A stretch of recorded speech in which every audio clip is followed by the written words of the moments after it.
Today, we're pulling back the curtain. We're going to deconstruct the very blueprint news and entertainment websites use to keep you clicking, scrolling, and watching long after you intended to leave.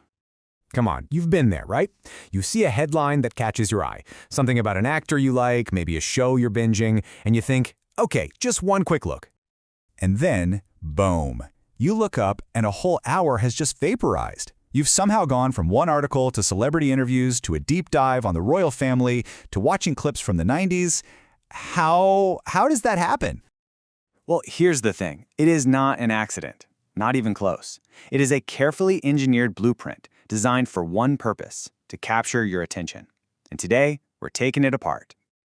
So here's our game plan. First, we'll look at the basic anatomy of the web page. Then, we'll dive into the tactics, the sneaky autoplay loop, the strategy of having content for absolutely everyone, and the secret weapon that is the nostalgia goldmine. And finally, we'll put it all together to see the master plan. All right, let's get right to the heart of this. On the internet today, you need to understand one thing above all else. Your clicks, your views, your attention, that's the currency. This whole thing is built on a concept called the attention economy. You can think of it like a massive global marketplace where every single app, website, and platform is in a battle, all competing for the one resource that's truly limited, your time and your focus. So for our teardown, we're going to use this Entertainment Tonight article about Sarah Michelle Gellar. But honestly, the article itself, that's just the bait. The real story, the thing we're interested in, is the sophisticated structure they've built all around it.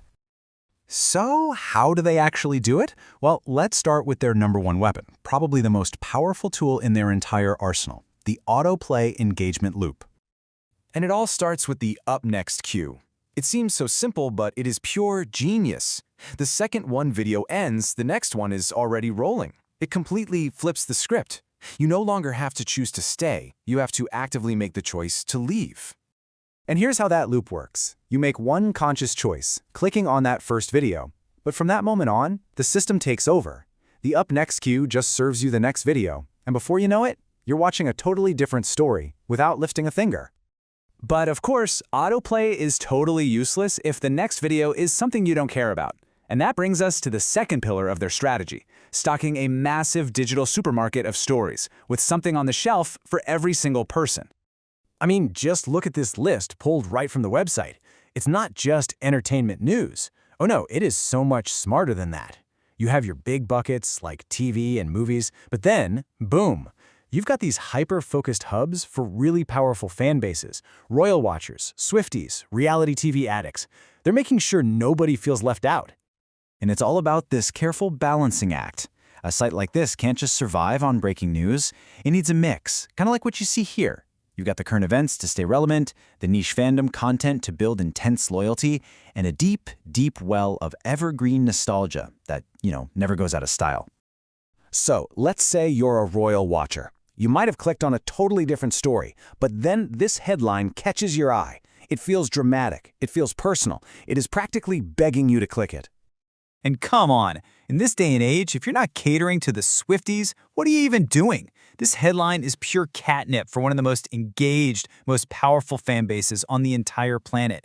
Every word is a hook. Okay, now for a tactic that's all about pure emotion. We're talking about the nostalgia goldmine. This is all about using the power of the past to keep you glued to your screen in the present. And what's so clever is how they package it. It's not just a file of old videos. No, it's the ET Vault Unlocked, or a retrospective. They've turned their own archives into what feels like a premium, exclusive feature, making an interview from 30 years ago feel like a special discovery you just made. And this slide just lays it all out, side by side, on the exact same page. You have the piping hot, up-to-the-minute drama, right next to a warm, emotional look back at a beloved classic. It's a brilliant, two-pronged attack on your attention, targeting both your need to know what's new and your love for what's familiar. Okay, so we've looked at all the individual pieces of the puzzle. Now let's assemble them and look at the final blueprint for capturing your attention. And here it is, the whole shebang. You've got the autoplay queue to create passive viewing. You've got diverse categories for the broadest possible appeal. You've got niche fandoms to drive that intense loyalty. And you've got the nostalgia vault so they never, ever run out of content. Every single piece has a job, and it does it very well. And that's what it all comes down to. Every single element we've talked about, from the layout to the autoplay to the headlines, it's all designed to do one simple thing: transform your one single intentional click into a long, passive, continuous viewing session that you never planned on.